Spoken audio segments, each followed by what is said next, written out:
Hello everyone, आप सबका हमारे चैनल में स्वागत है। तो निफ्टी आज करीबन 345 अंक लुढ़क गया, नीचे चला गया।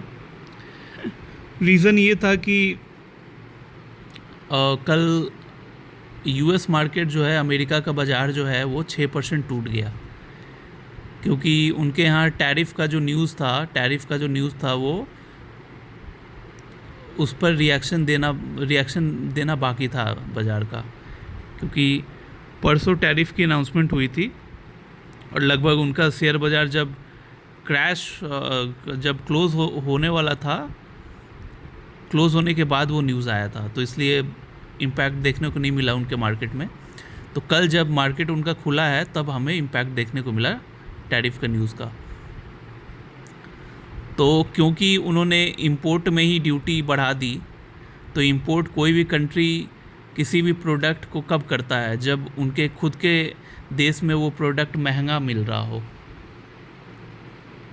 तो सामान क्योंकि सस्ता मिले, वो दूसरे कंट्री से इंपोर्ट करता है, अगर दूसरे कंट्री में सस्ता सामान अवेलेबल है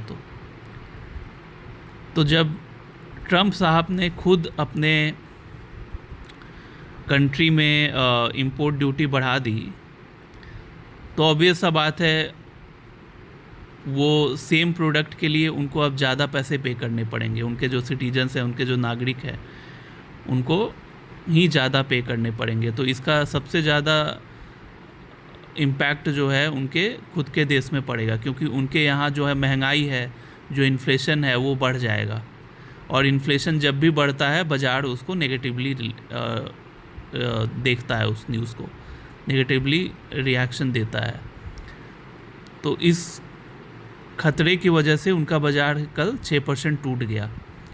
तो 6% जब टूट गया तो ऑब्वियस सा बात है, हमारा या पूरा इंटरनेशनल मार्केट का जो बाज़ार है, शेयर बाज़ार है, वहाँ वो भी टूटेगा, क्योंकि सेंटीमेंट वीक हो गया। और देखो, इंपोर्ट ड्यूटी लगाने से उनका तो नुकसान है ही, हमारा भी नुकसान है। मतलब नॉट ओनली इंडिया का, सारे वर्ल्ड में जितनी कंट्रीज़ है जिन पे उन्होंने इंपोर्ट ड्यूटी लगाई है, सबका नुकसान है, क्योंकि उनके भी अल्टीमेटली वो कंट्री भी जो एक्सपोर्ट कर रहा था उस पर भी तो इफ़ेक्ट करेगा। कंट्री जो एक्सपोर्ट कर रहा था वो कम जाएगा, और उस कंट्री के जो कंपनीज़ है जो उनको टैक्स वगैरह पे करती है वो भी घट जाएगा। तो हर तरीके से कंपनी को भी नुकसान हो रहा है, देश को भी नुकसान हो रहा है, और जिस कंट्री ने इंपोर्ट ड्यूटी लगाया उनको भी नुकसान हो रहा है।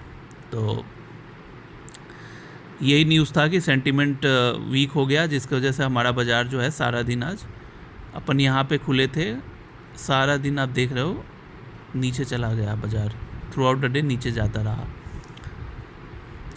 अब अगर अपन फीचर्स की चार्ट की बात करें तो आप देख सकते हो ऑलमोस्ट हमारा चार्ट भी जो था ना, वो अगर आज कोई नेगेटिव न्यूज़ ना भी होता, सेंटिमेंट वीक ना भी रहता, तब भी अपन नीचे की तरफ मार्केट गिरता। बट ये था कि लैक ऑफ न्यूज़ की वजह से इतना ज़्यादा इंटेंसिटी नहीं होता करेक्शन का, थोड़ा बहुत गिरता, बट क्योंकि न्यूज़ जो है ना वो भी आ गया नेगेटिव न्यूज़, तो वो ट्रिगर कर गया है इस चार्ट को। तो दोनों यही रीज़न था कि इतना ज़्यादा करेक्शन आ गया अपने बाज़ार में। अब अगर मंडे की बात करें तो देखो, बॉटम 30 मिनट्स का जो टाइम फ्रेम है फिशर्स का, ये बोल रहा है कि बॉटम बन चुका है, और अगर फर्दर कोई नेगेटिव न्यूज़ नहीं आता है तो मंडे को बाज़ार कोशिश करेगा थोड़ा ऊपर जाने का। मतलब एटलीस्ट ग्रीन, हमें बाज़ार जो है ना ग्रीन में ट्रेड करने का कोशिश करेगा मंडे को। ये फिशर्स का ये 30 मिनट्स का टाइम फ्रेम का चार्ट बोल रहा है। इवन अगर 1 घंटे वाला चार्ट भी देखूं तो उसमें भी सेम बात बोला जा रहा है कि ऑलमोस्ट हम लोग बॉटम बनने के करीब हैं, यहाँ से रिवर्सल आएगा तो फिर ऊपर की तरफ जाएगा बाज़ार। स्टॉक्स की बात करें तो जब भी देखो इंडेक्स 1% या 2% या 1.5% या इससे ज़्यादा टूटता है तो शेयर से उम्मीद रखना ठीक, मतलब आप नहीं रखो, क्योंकि शेयर तो टूटेगा ही ना। जब इंडेक्स ही 350-400 पॉइंट टूट गया तो शेयर तो 3%, 5%, 7% तो टूटेगा ही। तो सारा शेयर लगभग नीचे गिरा। श्रीराम फाइनेंस थोड़ा स्ट्रेंथ दिखाया आज थ्रू आउट द डे, इसलिए फ्लैट क्लोजिंग दिया है। बाकी BSE आप देख लो 2% के आसपास अब था, CDSL 3%, सॉरी BSE डाउन था, आप नहीं था, CDSL डाउन था, सभी डाउन है। आप देख रहे हो मेरे वॉच लिस्ट में लगभग सारे शेयर्स ही डाउन थे। एक्सेप्शंस तो डेली रहता है, तो आज भी 3-4 शेयर्स अप थे, बट एक्सेप्शन से तो आपको इन जनरल क्या ट्रेंड चल रहा है वो पता नहीं चलेगा। पोर्टफोलियो भी यही रीज़न था कि 69,000 रुपीज़ आज क्रैश कर गया, क्योंकि मेरे जो होल्डिंग्स है, मेरे होल्डिंग्स के सारे शेयर लगभग आज नीचे गिरे हैं, तो इसलिए पोर्टफोलियो भी 69,000 गिर गया आज मेरा। अब अगर हम बात करें ब्रोकिंग डिवीज़न की, तो ब्रोकिंग डिवीज़न में आज कैश में कोई काम नहीं हुआ, क्योंकि कैश के लगभग सारे स्टॉक्स जो है वो क्रैश हो गए हैं, तो कैश में कोई आज काम ही नहीं हुआ। ऑप्शंस में हुआ है तो 374 ऑर्डर पंच हुए हैं, तो यहाँ पे 3,740 रुपये हमें रेवेन्यू मिलेगा। और क्योंकि मैंने अपने प्रीवियस वीडियो में आपको बोला था कि मैं एडवाइज़र्स एंड ब्रोकर्स की हेल्प करता हूँ मार्केट आवर्स में, उन्हें अगर कोई सर्विस कुछ अगर हेल्प की नीड होती है बिज़नेस रन करने में, तो मैं उसमें हेल्प करता हूँ, उनकी मदद करता हूँ, तो उसके लिए वो हमें पे करते हैं फ़ीस। तो वहाँ से आज मुझे 2 एडवाइज़र भाई साहब ने, एक ने 1200, एक ने 1,000 रुपये पे किया, तो 2,200 रुपये मुझे वहाँ से कलेक्शन हुआ। तो 3,740 प्लस 2,200, तो अप्रोक्सीमेटली यहाँ पे 6,000 के आसपास का हमारा यहाँ पे धंधा बना। तो 6,000 वहाँ मैंने कमाया, यहाँ 69,000 पोर्टफोलियो का वैल्यू इरोड हो गया।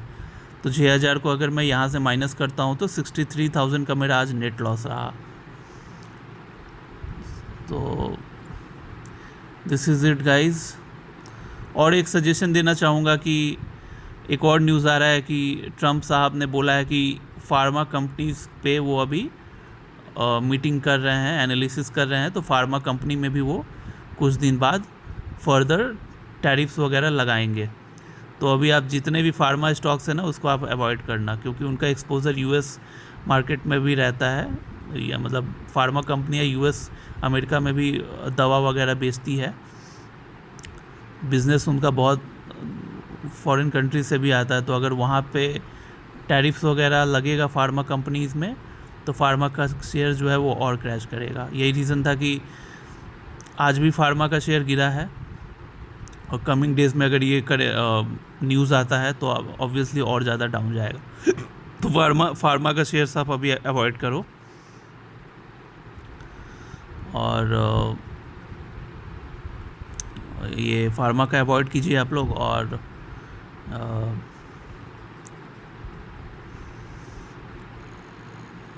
US डोनाल्ड ट्रम्प का देखिए,